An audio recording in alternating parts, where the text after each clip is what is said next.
황영 기자가 전해드린 대로요.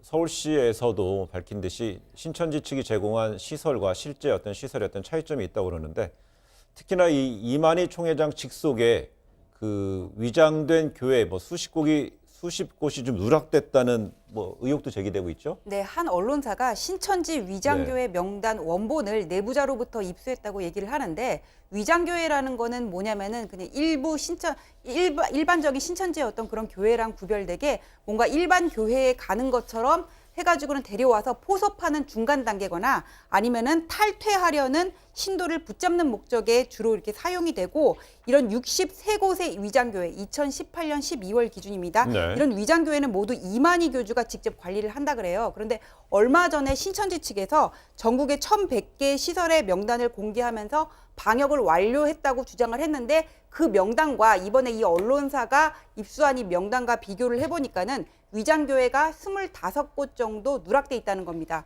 근데 이 위장교회 하나 정도에 보통 신도가 200명이라고 하니까는 25곳이 누락이 됐으면 한 2,000명 넘는 신도가 누락이 됐다. 지금 이렇게 볼 수 있는 거고, 63곳이라는 것도 2018년 12월 기준이고, 그 이후에 신도 수가 급속도로 증가를 했다고 하니까는 누락된 곳이 더 있을 수가 있습니다. 만약에 네. 고의적인 누락이라면은 당연히 형사처벌 대상이 되는 거고요.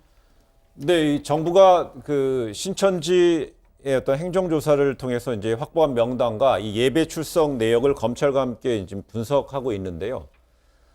이 과정에 이 행정조사 과정에 검찰에서 이제 포렌식 팀이 이제 합류하게 됐는데요. 그 과정에 추미애 장관하고 윤석열 검찰총장 간에 어떤 사전 조율이 있었다, 이런 얘기도 좀 나오고 있군요. 네. 왜냐면은 네. 어제 오전 11시에 이제 행정조사가 실시가 됐어요. 근데 네. 4일까지만 하더라도 그 추미애 장관이 국회에 나가서 그 검찰의 압수수색의 필요성을 얘기를 했고, 또 검찰은 잇따르는 어떤 경찰의 압수수색 영장 신청을 반려를 하면서 양측 간에 긴장감이 흐르는 그런 상황이었거든요. 그런데 그날 밤에 이제 대검 쪽에서 법무부 검찰국에 강제 수사 이전에 먼저 신천지를 상대로 자료 제출을 요구할 것을 시행하는 게 어떻겠냐, 그러니까 행정조사를 먼저 하는 게 어떻겠냐, 그러면은 대검에서 포렌식 요원을 파견해 줄 수 있겠다, 이렇게 먼저 의사표명을 하면서 양쪽에서 이렇게 협의를 했다고 하는데, 네. 사실 수사기관의 압수수색이라는 거는 형사처벌을 목적으로 하는 거기 때문에